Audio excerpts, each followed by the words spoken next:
Video दिखाइए वाला, तेज करो आवाज। They made a promise.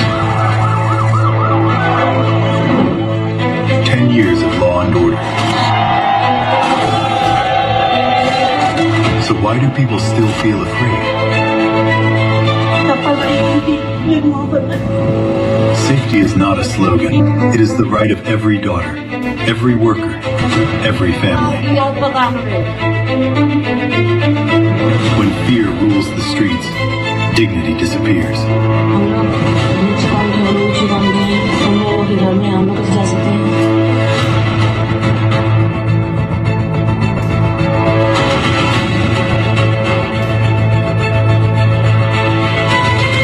Uttar Pradesh deserves leadership that protects its people. The people are calling again.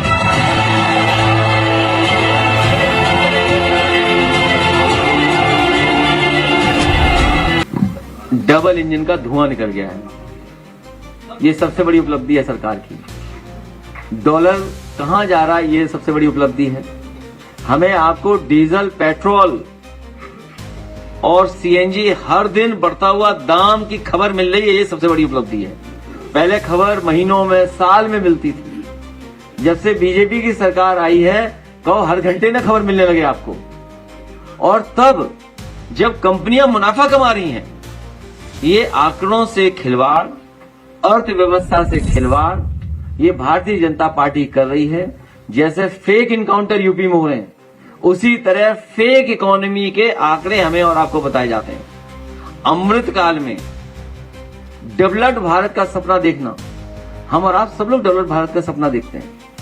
विकसित भारत हो, लेकिन जहां पर इलाज ही नहीं मिल रहा हो, दवाई न मिल रही हो, पेपर लीक हो रहे हो, पहनावा बदलने की बात हो रही हो कि आप ये नहीं पहन सकते हैं। डेयरी कॉलेज में आओगे तो आपको ये ड्रेस पहन के आनी पड़ेगी। कौन सी? अगर कहीं मुख्यमंत्री ने फैसला लिया फाइल पे, अभी तो गवर्नर साहब का फैसला है, मान लीजिए सरकार ने फैसला लिया तो वो कहेंगे हमारी जैसी ड्रेस पहनो सब, तो हम लोग भी पहनेंगे सर, उसमें क्या है। जितना हम कर सकते थे करें। अब आखिरी पेज भी देख लो अपना, वो लगा दो आखिरी वाला, जो अपना भी तो देख लो। ये सब काम हम ही करेंगे, आप भी तो करो।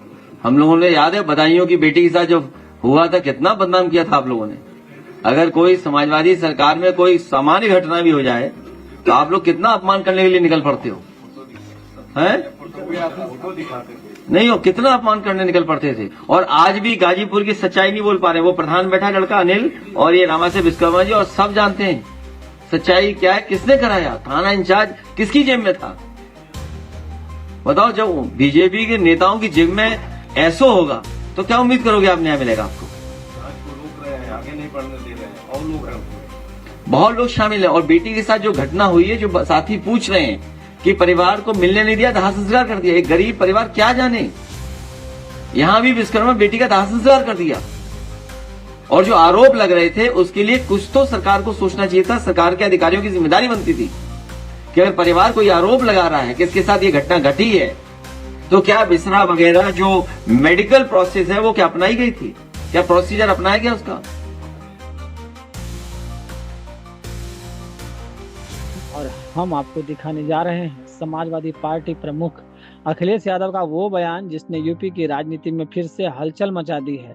महंगाई से लेकर डॉलर, फेक इनकाउंटर, महिलाओं की सुरक्षा और बीजेपी सरकार पर अखिलेश यादव ने जमकर हमला बोला है। इतना ही नहीं, उन्होंने यह भी कह दिया कि यूपी में सपा सरकार बनते ही दिल्ली की सरकार गिर जाएगी। अखिलेश यादव ने सबसे पहले डबल इंजन सरकार पर निशाना साधते हुए कहा कि आज जनता को हर दिन पेट्रोल, डीजल और सीएनजी के बढ़ते दामों की खबर मिल रही है।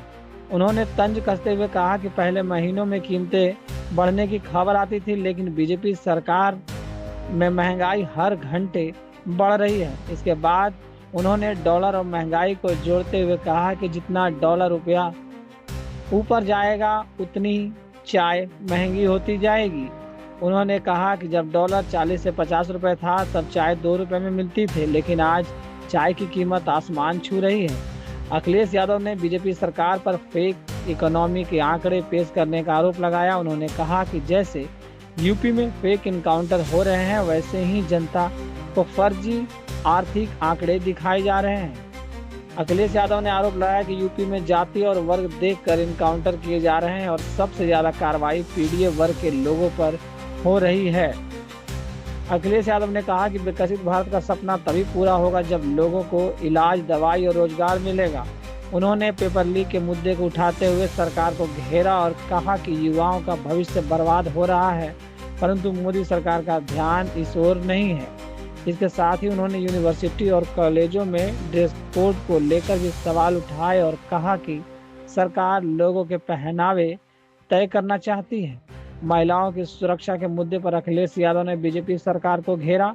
उन्होंने कहा कि बेटी बचाओ, बेटी पढ़ाओ जैसे नारे दिए गए, लेकिन महिलाओं के खिलाफ अपराध लगातार बढ़ रहे हैं।